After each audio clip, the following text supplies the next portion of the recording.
Why am I so blue? Okay, that's better. Hello, friends. Meow. Hello, egg. Hello, Luna. So because this is a multimedia channel and because I want all of you to be as well-rounded of a media ingester as I am, I'm here to talk to you today about the 30 most anticipated movies I have releasing in 2026. Egg, can you? No. Ow! Don't bite me. So I have a list for you of the 30 movies I'm most excited for that are coming out this year, and I want all of you to go watch every single one of these in theaters, because now it is up to us to save movie theaters. With the recent news of Netflix buying Warner Brothers and all of this bullshit about AI actors starting to pop up in movies, it is our duty now to go to the theaters and watch real movies made by real people. What are you doing? Ow! Anyway, it's our duty to save the film industry, so I need to have each and every one of you seeing these movies in theaters. Get your ass in those seats. Don't let Netflix ruin everything for everyone. So I'm gonna go in chronological order, starting with a movie that comes out in just about a week and ending with one that comes out on Christmas. If I miss any that you think that I need to see in theaters, please let me know. If you have any thoughts or feelings about the movies I'm about to list, please let me know. If you have any thoughts or feelings about the rise of AI in media, or thoughts and feelings about Netflix buying out Warner Brothers, or thoughts and feelings about Netflix saying that they're only gonna have like 3-week windows for movies being in theaters, please talk to me about it below because I really want to talk to someone about it. The very first movie of 2026 that I'm extra excited about is 28 Years Later, The Bone Temple, which comes out on January 16th. If you didn't see ow, stop it. If you didn't catch it, oh my god, ow. Catch it. If you didn't catch it, 28 Years Later came out in 2025, and that in itself was a follow-up to 28 Days Later and 28 Weeks Later. So 28 Years Later was the start to a brand new trilogy in the same world, and 28 Years Later, The Bone Temple is the second movie in that trilogy. I thought 28 Years Later was incredible. It was so much better than I thought it was going to be, because I thought that 28 Days Later was great. I thought that 28 Weeks Later was kind of horrible. Aaron Taylor-Johnson was great. Ralph Fiennes was great. The kid, who played Alfie Williams, amazing. And then coming in hot, you know what? Hold on. Spoiler alert. If you haven't seen 28 Years Later yet, spoiler alert. Skip forward by like 10 seconds. Okay, coming in hot in the last like few minutes of the movie, Jack O'Connell, one of my favorite dudes on earth now. Amazing. Okay, spoiler section over. So 28 Years Later, The Bone Temple is gonna pick up where 28 Years Later stopped. And it is a sequel, so I'm not gonna go any more into detail about that than I already have. But now is your opportunity to catch up on the franchise before Bone Temple gets into theaters. The second movie I have on this list coming out on January 30th is called Send Help, and it's a Sam Raimi movie. Sam Raimi, if you don't know, he did the Evil Dead movies, he did the Tobey Maguire Spider-Man, he did Doctor Strange and the Multiverse of Madness. He likes gore and he likes campiness. So for him to get in here with an island survivor castaway type movie should be a lot of fun. And when I say fun, I mean bloody fun, I mean messy, gory fun. Send Help is about two colleagues that become stranded on a deserted island, the only survivors of a plane crash. So it's giving Lost. Luna? I'm so sorry. How long has she been licking her own butt on camera? I'll blur that, I guess. Where was I? Two colleagues played by the way, Rachel McAdams and Dylan O'Brien. There's nothing that you can put Rachel McAdams in that I'm not gonna see, first of all, and Dylan O'Brien playing an asshole. Incredible. And it's giving me Lost vibes. They crash on a deserted island. They have to work together to survive. You know, live together, die alone. Lost. Third on my list. Oh, I'm so excited. On February 6th, Pillion comes out. Pillion, from as far as I've been able to discern, is a movie where Alexander Skarsgård plays a leather dom, and he takes on Harry Melling as his submissive. So basically we have this very timid, shy little man who gets taken under his wing by Alexander Skarsgård, dressed in all leather, bossing him around. What is not not to love about this movie? And if you've seen the trailer, I've seen people react just to the trailer saying, I wish any man.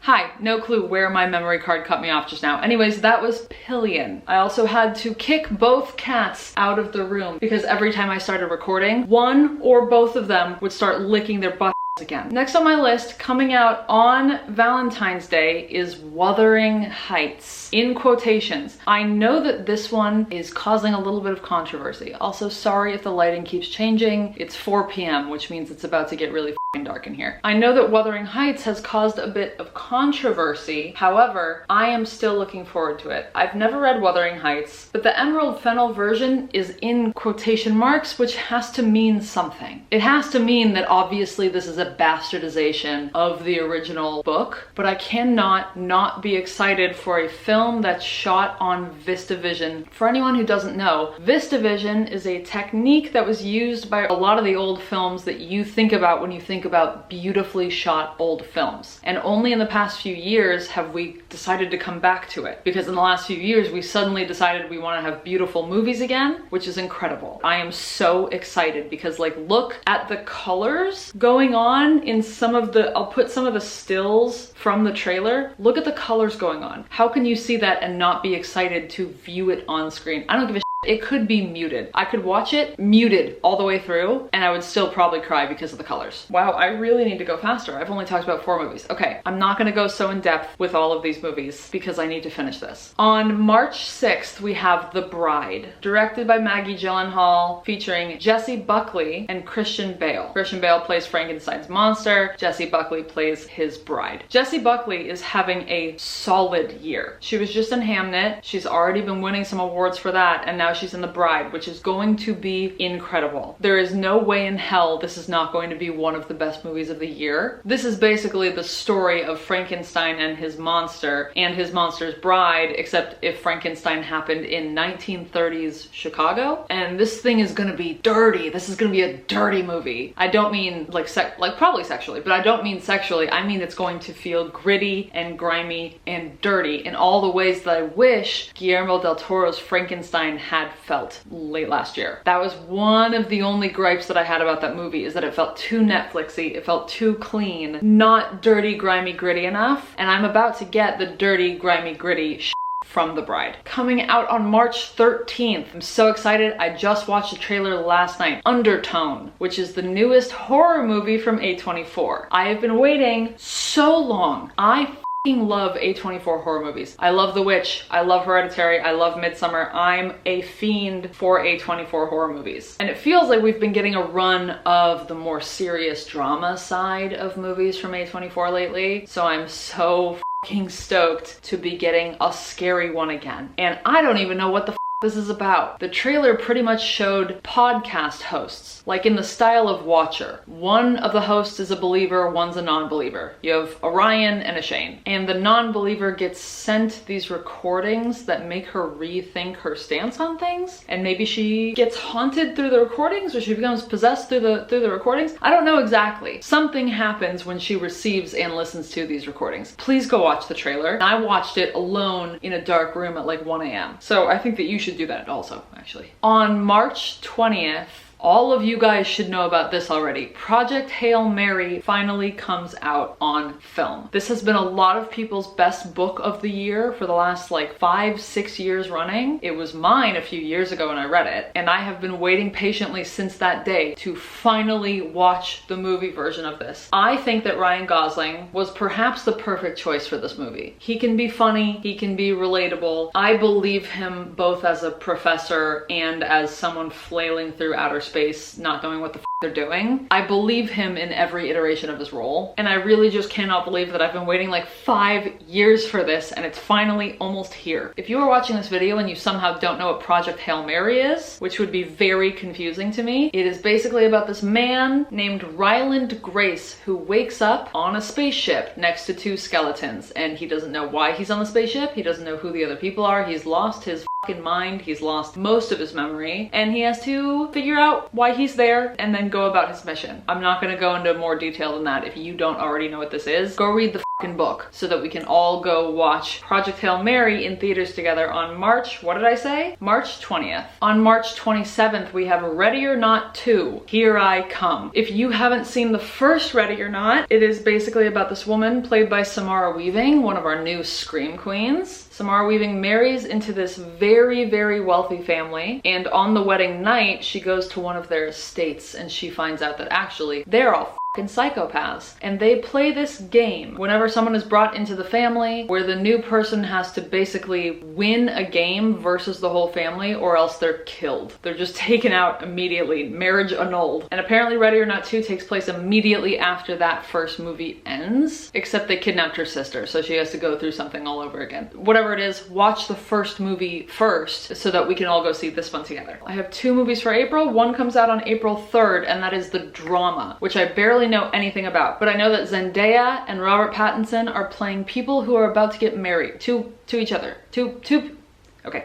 2 people who are about to marry each other. And that's kind of all that I know about it. The trailer gives us absolutely nothing. The synopsis just says a happily engaged couple is put to the test when an unexpected turn sends their wedding week off the rails. That's all we're given. I will be in my seat in the movie theater, supporting the film industry. Also, I'll watch absolutely anything that Robert Pattinson is in. Anything. Also in April, on the 24th, is Mother Mary with Anne Hathaway, Michaela Cole, and Hunter Schafer. This movie, I'm pretty sure, is gonna be gay as shit. Someone correct me if I'm wrong, but I'm pretty sure that I'm right. The synopsis says, long buried wounds rise to the surface when iconic pop star Mother Mary reunites with her estranged best friend and former costume designer Sam Anselm on the eve of her comeback performance. The trailer for this movie is an acid trip. It is hallucinatory, it is psychedelic, it is fucking crazy to watch. If you have not seen the trailer, please go watch the trailer. Pause this video, go watch the trailer, and then come back here and tell me what you think of it. Because there is no way in hell that this movie is not going to get gay as shit. And all that I've prayed for my whole life is gay Anne Hathaway. So this one's gonna be a win for me. Speaking of gay Anne Hathaway, only one tiny week later on May 1st, The Devil Wears Prada 2 comes out. I know that we've had a lot of movies over the years that either get reboots or sequels or prequels, movies that we didn't need. I have a feeling The Devil Wears Prada 2 is not going to be one of those movies. I do not think with this stacked of a cast, with this type of time, with the care it seems like they're taking, I do not think that this movie could turn out bad. I don't think that we're gonna regret pushing forward a Devil Wears Prada 2. Please, movie gods, please do not smite me for that. Do not prove me wrong just to prove me wrong. I need this to be a good movie. I need this for my sanity. We still have Meryl Streep, Anne Hathaway, Emily Blunt, Stanley Tucci. We also have Simone Ashley, Lucy Liu, Justin Theroux, Pauline Chalamet. We have Timmy's sister, Caleb Heron. Hi. Lady Gaga. I didn't know about the rest of this cast. I was just thinking about the original stacked cast lineup. I'm excited for this. My hopes are high, my expectations are high, but I think we're gonna come out of this well. I think we're gonna come out of this on top. I think we're gonna have a good time at the movies watching The Devil Wears Prada 2. On May 15th, which happens to be my birthday, we have a movie called Obsession, which is directed by Curry Barker, who's apparently this up-and-coming horror director. He directed one called Milk and Cereal, which I haven't seen. Oops, I'll catch up. I barely know anything about this movie. Anything. The trailer is basically just like a 45-second clip of the movie. It tells us very little, but the synopsis says, after breaking the mysterious one-wish Willow to win his crush's heart, a hopeless romantic finds himself getting exactly what he asked for, but soon discovers that some desires come at a dark, sinister price. So basically he uses this children's toy to try and make his crush fall in love with him. We should have learned by all the genies throughout the years that we've seen in media. You cannot with someone's free will. You cannot make someone fall in love with you. We've known that since Aladdin. We should already know this, but I guess we're gonna learn a lesson with this poor man on May 15th, on my birthday. Happy birthday to me. The last movie coming out in May, on the 22nd, is Star Wars, The Mandalorian, and Grogu. Yes, I am a Star Wars girl in the way that I am every franchise girl. I am a girl of many franchises. I dare you to try and find a franchise that I don't love. And not only am I a franchise franchise girl. Not only am I a Star Wars girl, I'm also a Pedro Pascal girl, obviously. Genuinely though, I think that The Mandalorian has run its course. I think that they took way too much time in between seasons, definitely way too much time in between the last season and this movie. I think that it's good that we're getting the movie and then it's done. I would not want The Mandalorian to be in a place that like Stranger Things has gotten to now, where it ran its course and it kept going beyond the point where it should have stopped, and then people start to resent it, myself included, kind of. So I think it's a good thing it's gonna be over. However, I am still excited to see the movie. I love Pedro. I love him in his mask, his voice. I love his voice when he talks to the mask. Are you kidding me? Redacted. Just redacted thoughts all over. I'll watch, you know what? Wuthering Heights, I would watch it on mute. The Mandalorian, I will watch it eyes closed. I will just listen to Pedro's voice. I don't give a shit. Through that mask,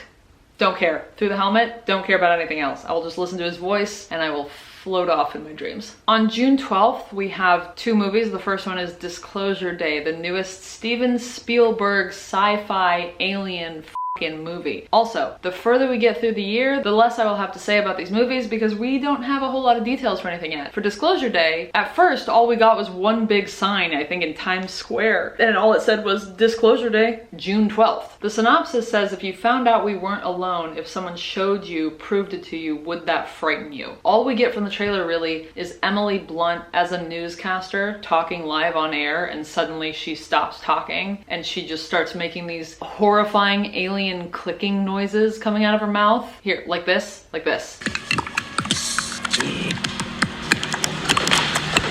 Yeah, awful. That was awful. Hate that. So excited because I hated that so much. We also get Josh O'Connor, who I have been having a delightful time with recently. I watched him in the third Knives Out movie. He was amazing. So much better than Glass Onion, thank God. We also get Coleman Domingo, who is one of the loves of my life. We get Wyatt Russell. We get Gabby Beans. Who's Gabby Beans? I should go get a light. I'll be right back. I'm gonna get a light because the sun is setting too much now. Is that better? Also, supposedly on June 12th, I don't know if it's actually gonna happen though, we have not gotten any word about this. Scary Movie 6, like the Scary Movie. We haven't had a new one since 2013, and did anyone watch that? That got a 1.7. Whatever the case, we get a new Scary Movie this year, complete with the Wayans brothers, complete with Regina Hall, Anna Faris, an actual Scary Movie in the year of our Lord 2026. Crazy shit. And I really have nothing else to say about that because that's all the information that we're given. Hopefully it actually comes out in June. On July 17th, an obvious one that will be on anyone's most anticipated 2026 movie releases lists, The Odyssey by Christopher Nolan. I hope this turns out as incredible as I think it's going to turn out. I have really high hopes. I love Christopher Nolan. Interstellar is my favorite movie of all time. The Dark Knight, one of the best ever. Prestige, Memento, I mean, the man makes perfect movies, except for Tenet. Not quite as perfect. The cast is insane. Matt Damon, Tom Holland, Zendaya, Anne Hathaway, Lupita Nyong'o, Robert Pattinson, Benny Safdie, Charlize Theron, Jon Bernthal, John Leguizamo, Himesh Patel, Elliot Page, Mia Goth.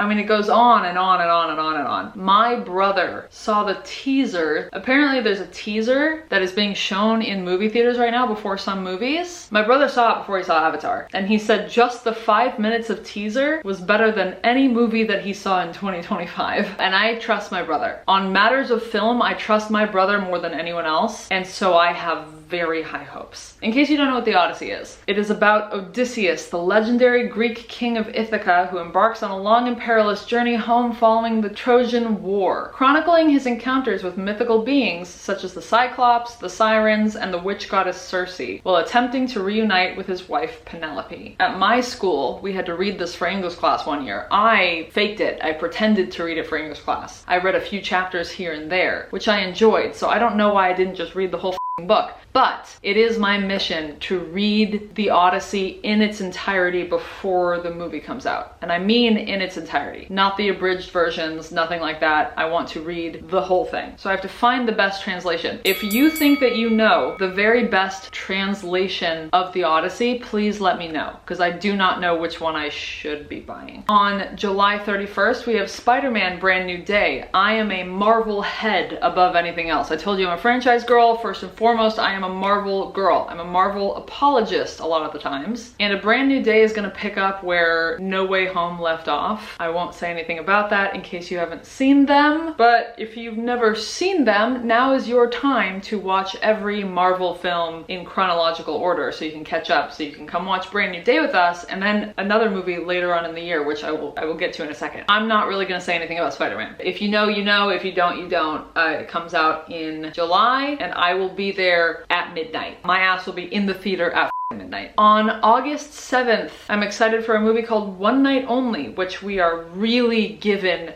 nothing about. We know nothing. There's not even a poster. Letterboxd just looks like this. It should look like this, and it's just completely empty. We barely have a synopsis. We don't have a poster. We don't have any images. We definitely don't have a trailer. But we do have Monica Barbaro and Callum Turner, and the teeny tiny little synopsis says two strangers scramble to find someone to sleep with on the one night of the year when premarital sex is legal. And it's a rom-com. So this is essentially like if The Purge had to do with premarital sex. Hilarious. And it's Callum Turner. And I'm a Callum Turner fan now. After Masters of the Air, after the Dua Lipa of it all, I'm a Callum Turner fan, so I'm going to be seated. And that's all we know about this.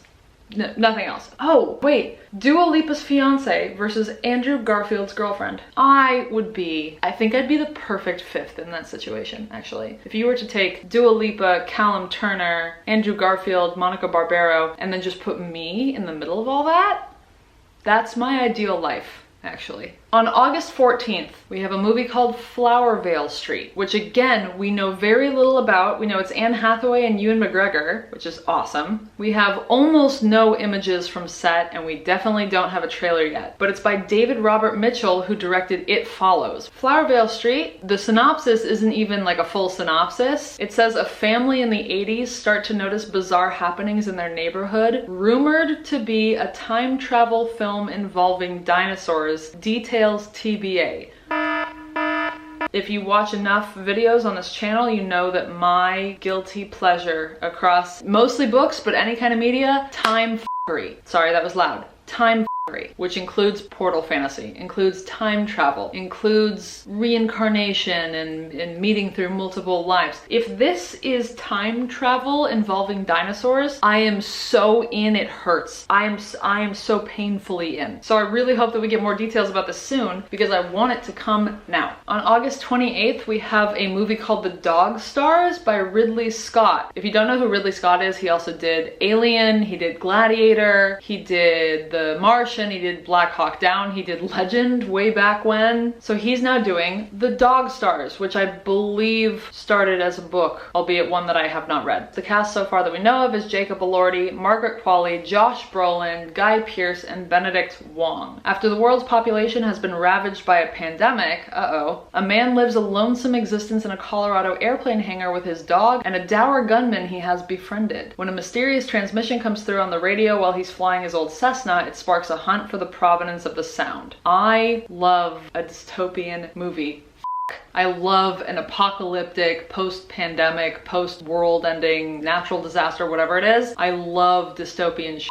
I usually love it more when it's a mid-movie, when we're talking about The Day After Tomorrow or Greenland or any of those natural disaster movies. The Dog Stars, with this kind of a lineup, feels like it's gonna be a good movie. And I feel like I don't get a whole lot of dystopian good movies. So we'll see how it stacks up against my favorite mid-movies. The only movie I have down here for September is September 18th, and that's the new Resident Evil movie directed by Zach Kreger. I've never seen any of the Resident Evil movies. I'm not a video game player, so I haven't played any of the games. However, I am a Zach Kreger stan. I will see anything that he puts out now that he's done Barbarian and Weapons. I don't care. I will follow him into the dark. So Resident Evil, I will be there when it comes out on September 18th. What is it about? Following one central protagonist from point A to point B as they descend deeper into hell. Okay, it's not gonna tell me anything. Whatever. I'll be there, and you should be too. On October 9th, The Legend of Aang: The Last Airbender comes out. It was supposed to have a theatrical release, and they just changed that. So now it'll be straight onto, I think it's Paramount Plus. It was supposed to be released in theaters. For some reason, they have decided not to do that, which is why what I said in the beginning of this video is so important. We need to support the film industry. We need to be getting our asses into movie theater seats. Obviously, unless there's some kind of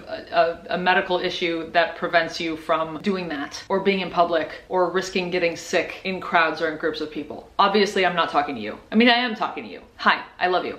But I'm not talking to you about get your asses into the theater seats. Anyway, The Legend of Aang: The Last Airbender is moving forward with Aang, Katara, Sokka, Toph, and Zuko's lives. It is what I have wanted for so many years. It is an extension of the story, and I should be able to fucking see it on the big screen. Avatar: The Last Airbender is one of the best shows that has ever existed. So sorry to anyone who didn't realize that. If you don't agree, you're incorrect. One of the best shows ever. And if you haven't already watched it, you should. Episodes are like anywhere from 11 to like 21 minutes. It's easy to get through. It's fun for you. If you have kids, it's fun for your kids. I'm just salty that I don't get to see this movie on the big screen now. Also on October 9th, we are getting Other Mommy, which is the adaptation of Incidents Around the House. So apparently I'm gonna have to read my very first Josh Mallerman book before this movie comes out. The synopsis says we follow a young girl as her family and their home are haunted by a sinister entity that is determined to take up residence inside her. But first it needs to persuade her to let it in. Other Mommy just reminds me of Coraline. So I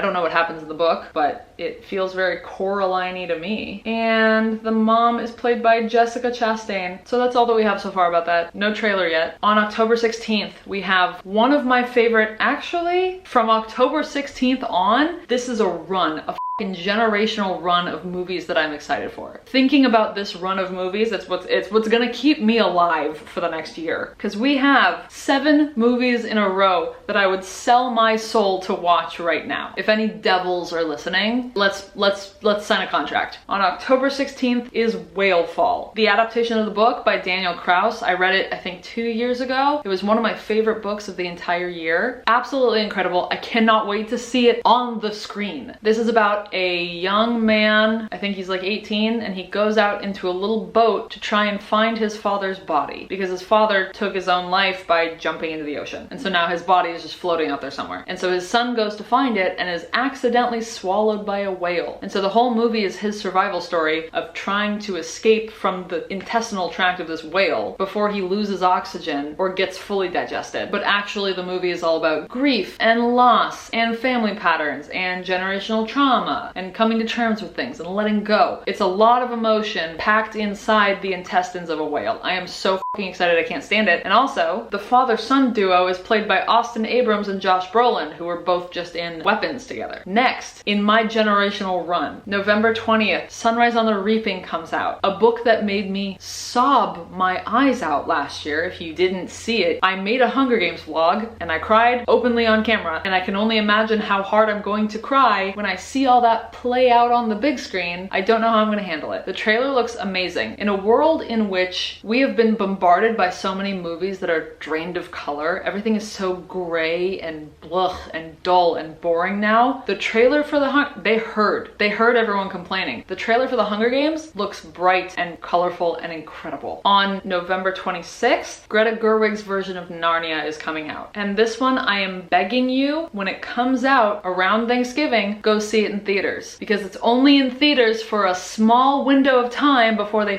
fucking put it on Netflix. And I know that this movie is Greta Gerwig's collaboration with Netflix, okay? I get that. I need as many of you as possible to see it in the theater. We need to send the message that we value theatrical releases. So I have no idea how this movie is going to be similar or different to the other Narnia movies or to the books. Not a clue. We have no synopsis. We have no trailer. We have no anything. We'll see. And then we get into December. There are 4 movies in December. The first of which is Jumanji 3 or Jumanji 4, depending on the way that you look at it. It's the 3rd movie in the Dwayne "The Rock" Johnson, Kevin Hart, Jack Black, Karen Gillan, the 3rd movie in that trilogy. It's the 4th if you include the original Jumanji movie. There are no details about this, but I love these stupid movies. I have such a good time with them. I have no complaints. I don't care. I know they're stupid. I don't give a shit.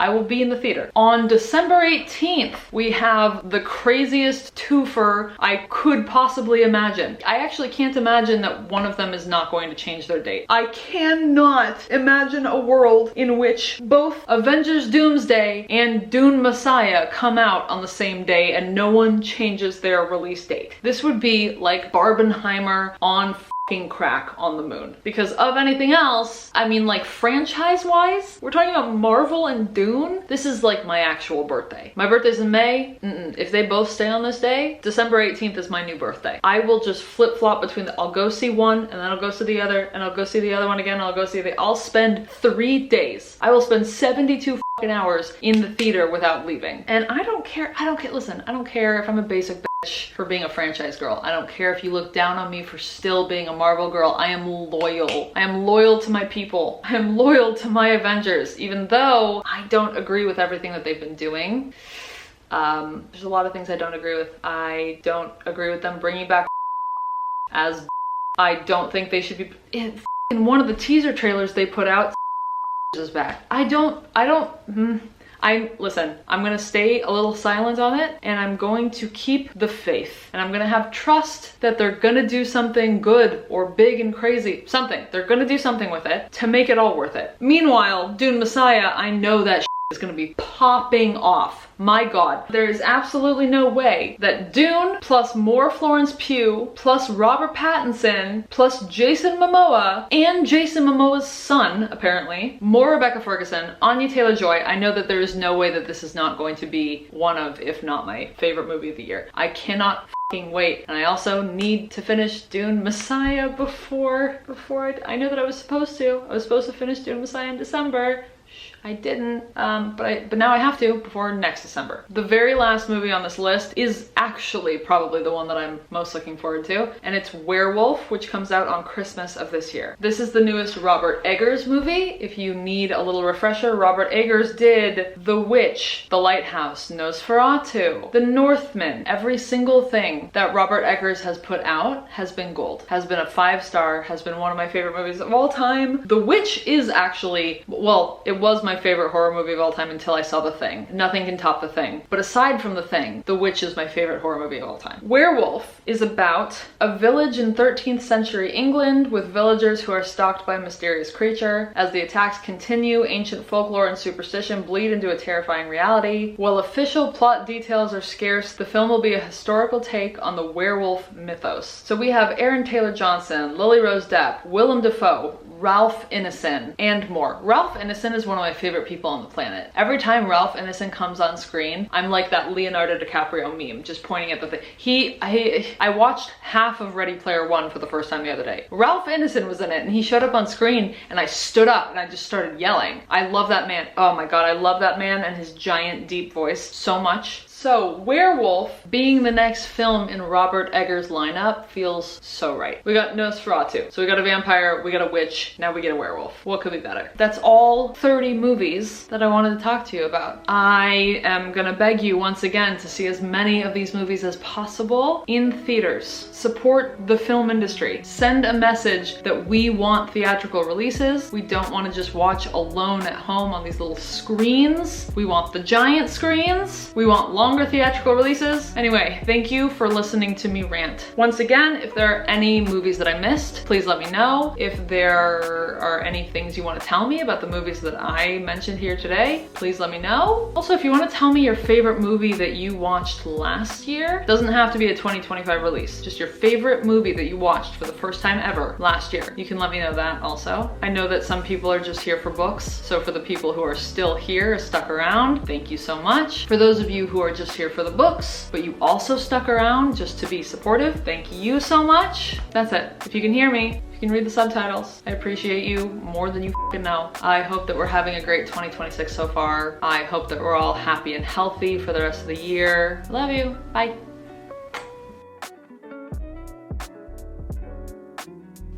Ow, ow, ow, ow, ow, ow, ow. What are you doing?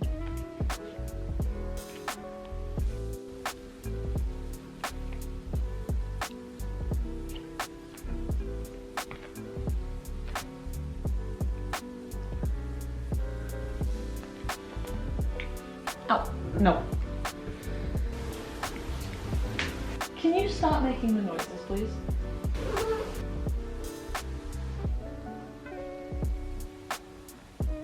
Looked at Harry,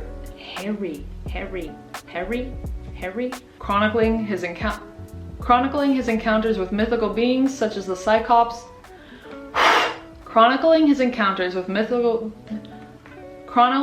and a dour gunman he has befriended.